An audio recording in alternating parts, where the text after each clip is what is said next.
अस्सलामुअलैकुम, welcome to conflict card रात। दोस्तों, आज की वीडियो कई मामलात में बहुत ही ज़्यादा इंटरेस्टिंग है। वीडियो में हम ये डिस्कस करेंगे कि ऐसा क्या हुआ कि कुवैत में अमेरिका के 3 F-15 फाइटर जेट्स, जिनको आज तक दुनिया की तारीख में कोई भी एयर टू एयर कॉम्बैट में हरा नहीं सका, वो शूट डाउन हो गए एक ही दिन में, और वो भी तब जब वो ईरान के खिलाफ बरसरे पेकार थे। इसको लेकर मल्टीपल ईरानियन सोर्सेज तो ये क्लेम कर रहे हैं कि उन्होंने जो रिसेंटली चाइना से HQ-9B surface to air missile systems खरीदे, उन्होंने इसे शूट डाउन किया। लेकिन इसकी रियलिटी क्या है, हम ये समझेंगे, और अमेरिका का इस पर ऑफिशियल स्टांस क्या है। उसके साथ साथ HQ-9B को पाकिस्तान एयरफोर्स ने भी इंडिया के अनमैन्ड कॉम्बैट एरियल सिस्टम को शूट डाउन करने के लिए और 1 से 2 ब्राह्मोस मिसाइल्स को इंटरसेप्ट करने के लिए इस्तेमाल किया हुआ है मई 2025 में। और इसको लेकर एक आपको मुनज़्ज़म प्रोपेगेंडा देखने को मिलेगा इंडियन साइड से और इवन वेस्टर्न साइड से भी। तो इन तमाम चीजों को डिस्कस करते हैं। दोस्तों, 3 मार्च को ये विजुअल्स आते हैं जो इस वक्त आप अपनी स्क्रीन पर देख रहे हैं कि ये अमेरिका के F-15C एयरक्राफ्ट जो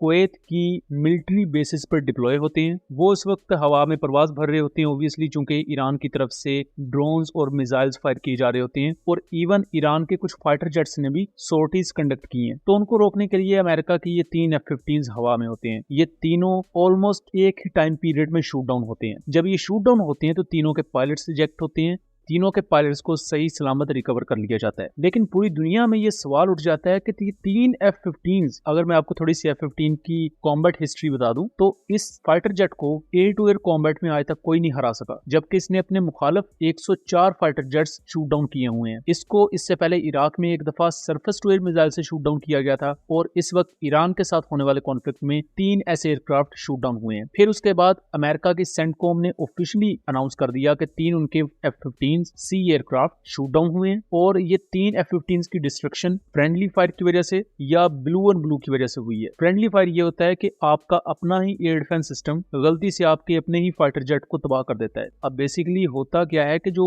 एयर डिफेंस रेडार्स होते हैं, उन पर वो मूवीज की तरह ऐसा नहीं होता है कि उन पर लिखा हुआ आ रहा होता है कि ये फलाना जहाज है, ये फलाना जहाज है। उस पर सिर्फ आपको इलेक्ट्रॉनिक आईडीज, या मैं सादा अल्फाज में कहूं तो डॉट्स नजर आ रहे होते हैं। ये अब रेडार ऑपरेटिव की महारत होती है कि उसने उन इलेक्ट्रॉनिक आईडीज को देखते हुए खुद पहचानना होता है कि मेरे मुल्क का फाइटर जेट कौन सा है और दुश्मन मुल्क का फाइटर जेट कौन सा है। और हमने 2019 में ये इंडियन साइड पर ये इशू देखा था कि इंडिया ने अपना ही Mi-17 हेलीकॉप्टर तबाह कर दिया था पाकिस्तानी फाइटर जेट समझते हुए, और वो उसमें 6 इंडियन मिलिट्री के पर्सनल मारे गए थे। बडगाम में उसका मलबा भी गिरा था। फिर उसके बाद जब कासिम सुलेमानी, जो ईरान के बड़े मशहूर जनरल थे, उनको जब असैसिनेट किया गया, तब ईरान ने एक दफा मिस फायर किया था, और उसमें ईरान ने यूक्रेन के एक मुसाफिर बरदार तैयारे को शूट डाउन कर दिया अमेरिका का जहाज समझते हुए, जिसमें 150 से ज्यादा लोग अपनी जान गवा बैठे थे। तो इस तरह के वाकयात से हिस्ट्री भरी पड़ी है। अमेरिका तो ऑफिशियली कह रहा है कि भाई ये तो हमारे एयर डिफेंस सिस्टम से गलती हुई है, या चूंकि कुवैत के पास भी चूंकि Patriot surface to air missile हैं, फिर उसके बाद अमेरिका के पास अमेरिका के जो सरफेस टू एयर मिसाइल्स हैं पैट्रियोट, वो भी वहीं डिप्लॉय होते हैं। कुवैत की अल सलीम या अल सालिम एयरबेस है वहां पर। तो कहने का मकसद ये है कि अमेरिका तो अपना पल्ला झाड़ रहा है कि भाई ये देखें जी, एयरक्राफ्ट हमारे अपने एयर डिफेंस सिस्टम के फेलियर की वजह से शूट डाउन हो गए। लेकिन ईरान के क्लेम्स यहाँ डिफरेंट है।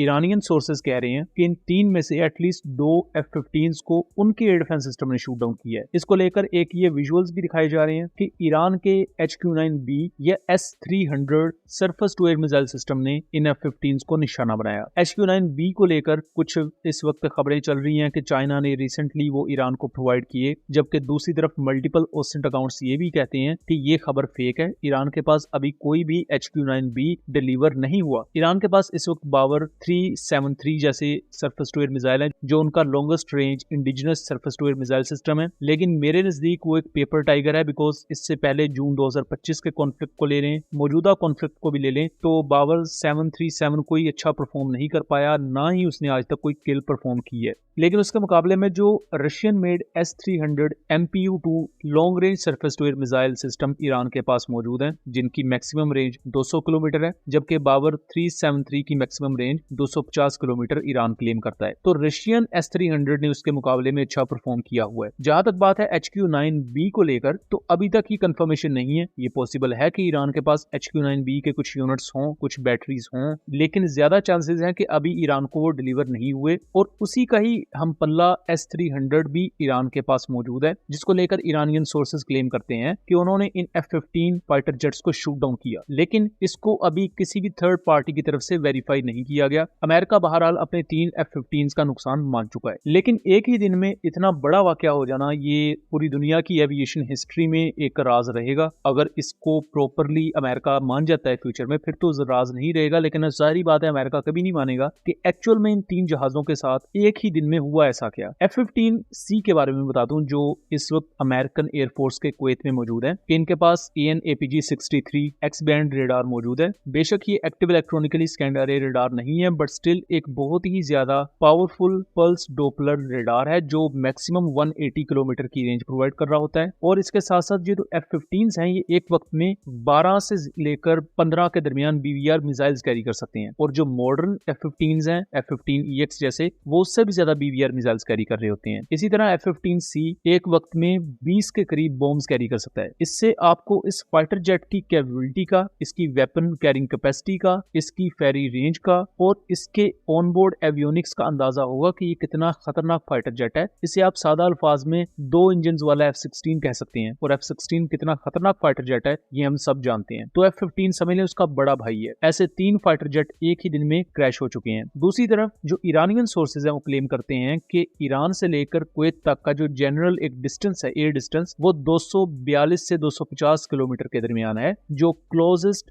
बॉर्डर है ईरान का लगता। वहां से पॉसिबल है कि surface to air missile system जो लॉन्गर रेंज के ईरान के पास हैं, उनसे इन्हें निशाना बनाया गया हो। लेकिन दूसरी तरफ अगर अमेरिका के दावे को माना जाए कि ये जी ब्लू ऑन ब्लू है या फ्रेंडली फायर है, तो ये उससे भी ज्यादा कंसर्निंग चीज है कि अमेरिका के इतने एडवांस पैट्रियोट PAC-2 और PAC-3 सीरीज के या PAC-3 वर्जन के जो advance surface to air missile system है, वो भी किस तरह फेल हो रहे हैं। इतने ज्यादा ईरान की तरफ से मिसाइल्स और ड्रोन्स फायर किए जा रहे हैं कि जितने भी surface to air missile systems के रेडार्स हैं वो भी कंफ्यूज हो चुके हैं कि उन्होंने किस टारगेट को पिक करना है और किसको नहीं। और इसी कंफ्यूजन में ये पॉसिबल है कि अमेरिका ने अपने ही surface to air missile system अपने ही फाइटर जेट्स पर चला दिए हों। जबकि दूसरी तरफ कुवैत की मिनिस्ट्री ऑफ डिफेंस का ये क्लेम है कि उन्होंने अभी तक 97 ईरानियन मिसाइल्स और 100 से ज्यादा ईरानियन ड्रोन्स को शूट डाउन किया है, जो अमेरिका की बेसिस की तरफ आ रहे थे। इसमें जाहिर बात है अमेरिका के एयर डिफेंस सिस्टम और Kuwaiti air defence system coordination में काम कर रहे थे। जबकि दूसरी तरफ हमने मल्टीपल इंपैक्ट्स भी देखे हैं।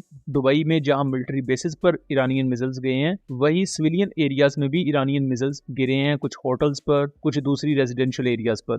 तो ये वो तमाम कॉम्प्लेक्स सिचुएशन है जो इस वक्त मिडिल ईस्ट में जारी है। और इसको लेकर इंडियन साइड पर प्रोपेगेंडा, जिसकी मैं शुरू में भी बात कर रहा था, प्रोपेगेंडा बेसिकली ये किया जा रहा है कि देखें जी, चाइना के HQ-9B ईरान के पास थे तो ईरान तो कंप्लीटली फेल हो गया, इजराइल ने उन पर स्ट्राइक्स कर दी, सब कुछ हो गया। तो बात कहने का मकसद ये है, और इसको मिलाया जा रहा है बेसिकली कि देखें इंडिया ने भी पाकिस्तान पर मिसाइल्स मारे थे और HQ-9B फेल हो गए थे। पाकिस्तान पर जो इंडिया ने मिसाइल्स मारे थे, पाकिस्तान ने उसके मुकाबले में 80% इंटरसेप्शन रेट अचीव किया था, जो कि प्रैक्टिकली बहुत बड़ी सक्सेस है। आप इस वक्त अगर मिडिल ईस्टर्न साइड पर देखें तो जिस तरह ईरानियन मिसाइल्स वहां बरस रहे हैं और उनके पास पाकिस्तान की निस्बत ज्यादा advance surface to air missile system है, तो इससे आपको अंदाजा हो जाएगा कि पाकिस्तान ने अपनी लिमिटेड कैपेसिटी में भी कितना अच्छा परफॉर्म किया था, क्योंकि 100% इंटरसेप्शन कोई नहीं कर सकता। और जो प्रोपेगेंडा HQ-9B को लेकर, तो इंडिया को अपने उन ड्रोन्स और फाइटर जेट्स का मलबा समेटने पर तवज्जो देनी चाहिए जो HQ-9B की हिट की वजह से गिरा था, और इन ब्राह्मस मिसाइल्स को मजीद अपग्रेड करना चाहिए, क्योंकि इन्हें सॉफ्ट किल करना पाकिस्तान के नजदीक काफी आसान रहा है। दूसरी तरफ जहां तक बात है ईरान के HQ-9B की, तो ईरान इंडिया से तो मशवरा करके डिप्लॉय करेगा नहीं कि वो HQ-9B मोदी जी से पूछ के करें या नहीं, तो ये ईरान का अपना मामला है। बट अभी तक कंफर्मेशन नहीं है कि ईरान के पास HQ-9B